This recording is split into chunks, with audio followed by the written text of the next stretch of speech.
Fnaf is full of tiny details. We've covered plenty of them on multiple lists. However, there are some details we've seen or the community has seen that have since been forgotten or just hardly noticed, and those are what we're exploring today. Let's do it. And be sure you let me know down below what tiny detail about Fnaf you love the most. And at 10, the real protagonist. Orville the elephant in Ultimate Custom Night is one of the animatronics that's pretty memeable. Like, not as memeable as some of his counterparts perhaps, but he does give us a lot of information if you are paying attention. Take this one line from Ultimate Custom Night for example. He tried to release you, he tried to release us, but I won't let that happen. I will keep you here, I will hold you here, no matter how many times they burn us. But like, wait, hold on a second. If this is really the voice of the one you should not have killed, whether you consider that Cassidy or Crying Child, then why would he say he tried to release you, he tried to release us? Henry was the one who tried to release William in FNAF 6, and if you want to assume that it's Cassidy, we know that the one Cassidy is referring to, since they said I won't let that happen, would have to be Henry, because that's the one who released William. So, could it be that we've been playing as Henry this whole time with the exception of Sister Location and FNAF 4? I mean, like, we don't really release any souls in Sister Location, right? That would then mean that Henry was Mike Schmidt, and that the Mike who owned the logbook could be Henry, or I guess would be Henry, and then that we'd be reading it as Michael Afton?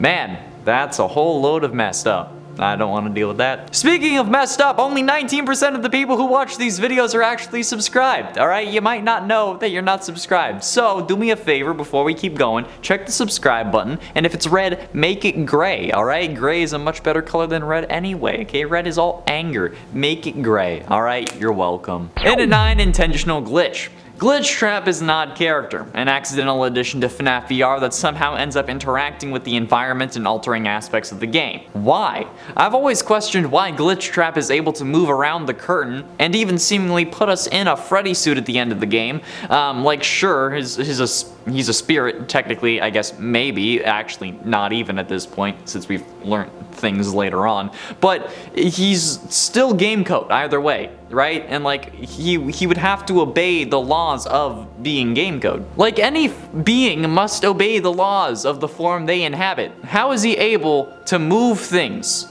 like the curtain when I can't, alright? I'm also code in this game. I can't move the curtain. It's simple, alright? He wasn't an accident. If he was a glitch, if he was unintentional, then like, how would the ending even make sense? How would he put us in the Freddy suit, okay? We wouldn't crawl in there ourselves, right? We would just walk through the curtain and like, nothing would happen because we wouldn't put ourselves in the suit. Like, come on, why was there another character there? No, did Glitch Trap replace them? I don't know. No, you know what? I do know. He didn't. He was meant to be there, okay? Since you can see this ending without collecting all 16 tapes, which would mean that Glitch Trap wasn't reassembled yet. There you go. Glitch Trap was an intentional feature in FNAF VR. And at 8, MatPat is canon. Kinda. Thanks to the Fazbear Frights book Bunny Call and more so the story of In the Flesh, MatPat is basically canon in the FNAF universe. Sure, it sounds kinda nuts that Scott wrote a M-Preg fanfic about MatPat, but the crazier thing is that it makes MatPat canon in the FNAF world, in a way. Since his name isn't Matthew Patrick and he's working on a new FNAF game and not a new FNAF theory, but he's still MatPat's in-universe stand-in. While Daco or Markiplier may not be canon in the same way that MatPat is, it's still a thing. And you know what? MatPat ended up getting killed by a plush trap. Actually, a plush trap baby that crawled its way out of his stomach. I haven't finished the story, but I had to stop because I was cringing a lot. But I don't understand how he works on a video game and then it turns into him having an animatronic baby. I don't get it, okay? But hey, it's FNAF, and you know what? It's yet another instance of someone escaping from the game and entering the real world. However, this time it's Springtrap, which is a version of William Afton. So yeah, joy, great. Plus, there's the whole other mention of like the game theory sign-off in another Fazbear Fright story, which makes game theory canon as well. So no matter what way you slice it, it's a thing. And at 7, explosive ending. William dies in The Man in Room 1280. All right, the third story from the 5th Fazbear Frights book. Quite extravagantly, from what we're told. He explodes into a pile of mush right before a pastor's eyes. So how is that possible? How could William just explode like that? It's not something that you really think about, but I have quite an explanation. William knew about possession and how it happened, alright? He knew about agony after his daughter got scooped and then his son got crunched. So, what if he tried to ensure his own survival by intentionally causing himself agony, injecting or installing some form of explosive inside of him that when triggered or when in the vicinity of a Fazbear warehouse or however he wants it to go off, would cause him to explode from the inside out, creating what is possibly one of the most agonizing ways to die even for the Fnaf series. I mean, like, this guy was mental, even potentially injecting himself with Remnant in an effort to stay alive. So for me, it isn't out of the question that William just kind of inserted an explosive inside of him just so he could live on in a sense, despite every bit of him being gone. And at 6, Arcade Conspiracy. The Arcade Conspiracy gets its name from one of the duffel bags that you can find in FNAF Security Breach, where we learn that something seems to be kind of off about this place. Yeah, I know, something's off about the Pizzaplex, how weird. Quote from the Arcade Conspiracy note, exit interview. They are working together, the arcades. They are hiding something. The glitches. Glitch them all at the same time. Then the princess will recognize me. She's testing me. I am not yet worthy. The others are protecting it. Let me stay. I'm so close. Just one more night, please. I can save the princess. Now, it's clear that this seems to be referring to the Princess Quest games. However, it also doesn't seem like we have to glitch the Princess Quest games in order to actually get that ending. We just have to beat them and find them in order from 1 to 3. And then, boom, we save Vanny. So, what could this note really be referring to? Well, there are 3 arcade machines that seem to have mysterious glitches going on. The Balloon Boy World game that you can find in the theater in, like, Sun's little special hideout. Chica's Feeding Frenzy, which won't turn off even when unplugged, that you're supposed to be able to find in the bakery. And Monty's Golf A-Arcade, that according to its duffel bag shouldn't be in the mini golf area, but is. So, what's the deal here? Alright, what's going on with these games? We don't know because Chica's Bakery or Chica's Feeding Frenzy actually isn't implemented. We can't know.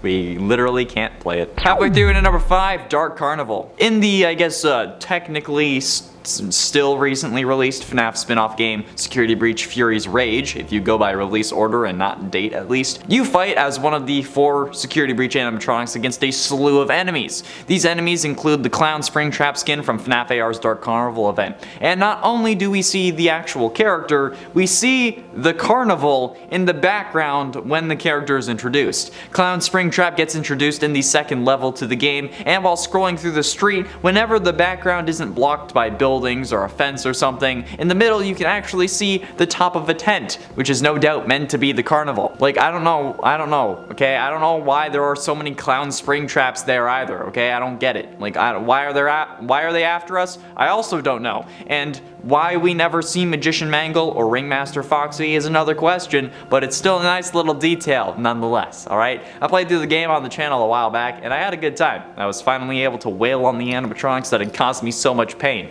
So, it was definitely a freeing experience. In it for coffee. In FNAF VR Help Wanted, you can see multiple animatronics. Obviously, that's kind of the main point of the game. However, the most interesting one, at least in my opinion, is the secret animatronic of coffee, which isn't even an animatronic from the FNAF series. It's actually from another one of Scott's games which failed, like every other game before FNAF, unfortunately. But hey, at least FNAF was successful. It's Coffee, and the game from which Coffee hails is called Desolate Hope, and in that game, Coffee is an autonomous service robot designed to tend to the needs of nearby humans. It's basically just a sentient coffee machine that actually makes coffee. Welcome to Yog Labs. Coffee can be seen in Five Nights 3 if you reload the level enough times, and it will just be sitting on your desk, unable to be interacted with, and won't actually make you coffee, which sucks, because when I'm freaking out, because, you know, a 60-year-old dude trapped in an animatronic is coming after me, coffee would actually probably help, but I'll definitely also need it if I'm working from 12 to 6 a.m., right? Like, that's for damn sure. Imagine FNAF, but it's like real time and you had to do those 6 hours and you were only able to play it at midnight. Getting close to the end of number 3, Hanging Scientists. The sister location Hanging Scientists weren't there before they were revealed to us. It's meant to show us that Ennard is able to and willing to kill anyone who gets in his way, but that also means that there were people working here while we were there during sister location, okay? I don't know why though, since it literally is filled with dead animatronics. And the only reason we were sent there was to put her back together, like William had somehow asked us to do. That's a whole other story. Like, why were the others there? Okay, the business wasn't running. Like, is that what Chica's party world was? Like, were we renting out the animatronics? But like, if we were, why were there so many still in the building? Especially when they were only used for a day. I mean, like, we know that Baby wasn't rented out, and we know why, but like, the others? I don't know, it's just weird, but hey, I'm not here to judge how someone runs their business. Penultimately, in at number 2, blood on the cover. The security logbook is a real point of contention for the series. Whatever, okay, I'm not talking about what's inside the book content-wise though. I'm talking about how there are literal pages covered or splattered with blood, and the restaurant just gave it to you as if nothing is wrong. What the hell happened to cause blood to get all over these pages? And then, thanks to like the finish on the book's cover, it's shiny, meaning that it's still wet, which means that it's new. And I'm prone to nosebleeds, alright? So like, I know that it's not a nosebleed. You don't lose that much blood, unless you're me, but that's a whole other story, okay? Why is the book covered in blood? Someone bled all over it. That's not even sanitary. Plus, you know, concerning, especially considering the reputation this place has. Someone explain it. And finally, in at number 1, Scrap Trap. What the hell happened to Springtrap between these games to cause these warps, okay? Like, sure, he was burnt in Fnaf 3, but we see him alive and not damaged in Sister Location's ending cutscene. So where did all this additional damage and warping come from, alright? The head is bigger, the feet are larger. I genuinely don't know how this is supposed to make sense. This is something that I've been mad about for a while, okay? I'm so confused as to what could have happened. I'm sure maybe there's extra damage coming from like wild animals maybe while he has to punch him out like some sort of God of War scene. I don't get it, okay? How did the suit head get bigger? It's not like he evolved. Anyways, I'm done. That's all the time we have for today. Thank you all so much for watching. I have been in Showerman Con Monroe, and I'll see you in another video unless my head ends up just spontaneously growing twice as big, damn it!